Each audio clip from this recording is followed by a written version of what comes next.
नमस्कार दोस्तों, इस वीडियो में जिस स्टॉक के बारे में हम बात करने वाले हैं उसका नाम है HFCL लिमिटेड। ये स्टॉक 87.40 के प्राइस पे ट्रेड कर रहा है एंड मार्केट में इसने 3.05% का डाउन मूव दिया है। आज मार्केट कैप है इसकी 12,487 करोड़ की, प्रमोटर होल्डिंग 37.80 है, बुक वैल्यू 24.90 है, डिविडेंड यील्ड इसकी 0.23% है, फेस वैल्यू 1 है। HFCL को हम हिमाचल फ्यूचरिस्टिक कम्युनिकेशन लिमिटेड के नाम से भी जानते हैं। फंडामेंटल वीडियो मैं ऑलरेडी इसकी बना चुकी हूँ, प्लेलिस्ट में ऐड कर दूंगी, आप देख सकते हैं। अभी शॉर्ट में देखें तो स्टॉक 50 DMA से नीचे एंड 200 DMA से ऊपर ट्रेड कर रहा है। पी रेशियो इसकी मीडियन से थोड़ी सी ऊपर है, इतनी कोई टेंशन की बात नहीं है। सेल्स एंड मार्जिन की बात करें तो ग्रॉस प्रॉफिट मार्जिन थोड़ा सा डगमगाया हुआ है बट रिकवर करने की कोशिश कर रहा है।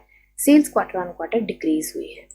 अभी आगे हम इसके चार्ट पे देखिए, ये हमने आज जो देखा है वो 3% का डाउन मूव देखा है एंड 2 दिन लगातार हमें यहाँ पे बहुत सुंदर सा डॉजी देखने को मिला है। बट मैंने हमेशा बोला है कि ज़रूरी नहीं है कि जब डॉजी मिले तो आगे की कैंडल जो है वो ग्रीन बने, ग्रीन ही, अगर ग्रीन डॉजी हो तो ग्रीन ही कैंडल बने एंड रेड डॉजी हो तो रेड ही कैंडल बने।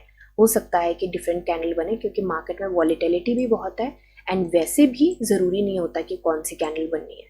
ठीक है, तो अभी के लिए देखें हम एंट्री के पॉइंट से, तो देखिए ये स्टॉक ना अपनी स्ट्रॉन्ग सपोर्ट पे इस टाइम पे ट्रेड कर रहा है। अगर स्टॉक इससे नीचे जाता है तो मुझे लगता है कि मेजर सेल वाला जोन आ जाएगा एंड इसका नेक्स्ट जो स्ट्रॉन्ग सपोर्ट बनता है वो कहीं ना कहीं बनता है 83 रुपीज़ के आसपास।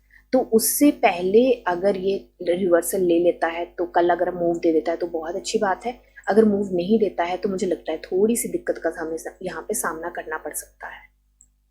तो अभी के लिए मैंने एक इंडिकेटर लगाया है रेंज का एंड दूसरा ऑसिलेटर लगाया है RSI का। तो RSI इस टाइम 36.76 पे है। रेंज का इंडिकेटर यहाँ पे काम नहीं कर रहा थोड़ा, तो हम यहाँ पे EMA क्रॉस का एक बार इंडिकेटर लगाते हैं, देखते हैं क्या आया है इसमें। इसकी यहाँ पे सेटिंग्स चेंज करने में आज फिर से लाइव ही सेटिंग चेंज करें ताकि आप लोगों को पता चल जाए कि मैं किस तरीके से क्या सेटिंग करती हूँ। तो बेसिकली यहाँ पे EMA 1 EMA 2 रखना है, EMA एंड क्रॉस 1 रखना है, बाकी सब कुछ बंद कर देना है एंड यहाँ पे इनपुट पे 9 एंड 26 कर लेना है एंड ओके कर देना है। तो देखिए यहाँ पे इसने दिया था हमें रेड क्रॉस एंड उसके बाद काफ़ी नीचे गया है स्टॉक, मतलब डेथ क्रॉस दिया था। तो अभी ग्रीन क्रॉस की कोई संभावना यहाँ पे आई नहीं है। हो सकता है कि 1-2 दिन हमें अच्छा मूव मिले तब यहाँ पे मिले हमें गोल्डन क्रॉस। तो अभी के लिए देखें तो एंट्री के पॉइंट से तो सबसे पहले हम चलेंगे BSE पे। BSE पे देखिए इसका प्राइस बैंड जो है वो है 20% का एंड न्यूज़ एज सच कोई है नहीं जिसका इसके प्राइस के अप या डाउन मूव में किसी तरीके का फ़र्क पड़ेगा। सो शॉर्ट टर्म की एंट्री तो मैं यहाँ पे बिल्कुल भी नहीं बनाती, क्योंकि रिस्क रिवॉर्ड की बात करें तो देखिए रिवॉर्ड के लिए यहाँ पे बहुत सारी हर्डल्स हैं जो मुझे सामना करना पड़ेगा एंड रिस्क के लिए पहले ही स्ट्रॉन्ग सपोर्ट पे है, हो सकता है नीचे गिर जाए। हालांकि ये वहाँ से रिवर्सल लेके आया है ऊपर, बट ज़रूरी नहीं है कि इस सपोर्ट पे ये टिक पाएगा, हो सकता है कि नीचे गिर जाए। हालांकि इसने स्ट्रांगली यहाँ पे होल्ड किया हुआ है बट मार्केट में इतनी वॉलेटिलिटी है तो मुझे लगता है कि शॉर्ट टर्म की एंट्री काफ़ी यहाँ पे रिस्क से भरी है। तो अभी लॉन्ग टर्म की एंट्री की बात करें, शॉर्ट टर्म की एंट्री मैं बिल्कुल नहीं बनाती। अगर मैंने बनाई होती तो मैं होल्ड करती यहाँ पे एंड अगर इससे नीचे स्टॉक जाता तो मैं यहाँ पे फुल सेल जोन में आ जाती, तो मेरे को स्टॉप लॉस यहाँ पे लेना पड़ता।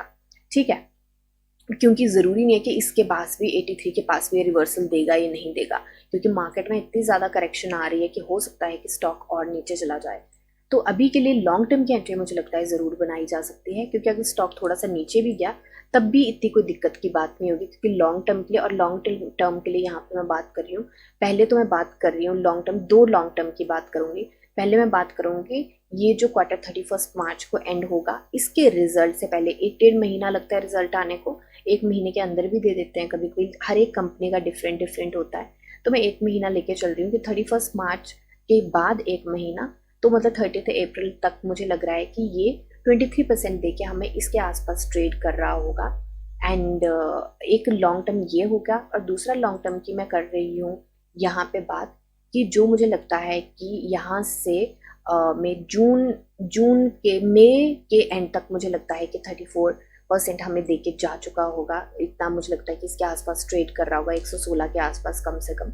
क्योंकि देखिए, पहले तो जून की बात इसलिए भी कर रही हूँ क्योंकि एक तो 4 जून को रिजल्ट भी डिक्लेयर हो जाएंगे, राइट। सारा कुछ तब तक चुनाव का जो भी होगा, इलेक्शन का तब तक हो जाएगा। और मुझे लगता है कि उसके बाद अगर बीजेपी की गवर्नमेंट आ जाती है, जो कि काफ़ी संभावना है कि वो आएगी बीजेपी की गवर्नमेंट फिर से, तो अगर वो आ जाती है तो मुझे लगता है कि मार्केट फिर से एक बार से जोर पकड़ लेगी।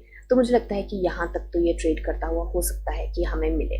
ठीक है, तो अभी के लिए मुझे ये 2 लॉन्ग टर्म की एंट्री मैंने बता दी है।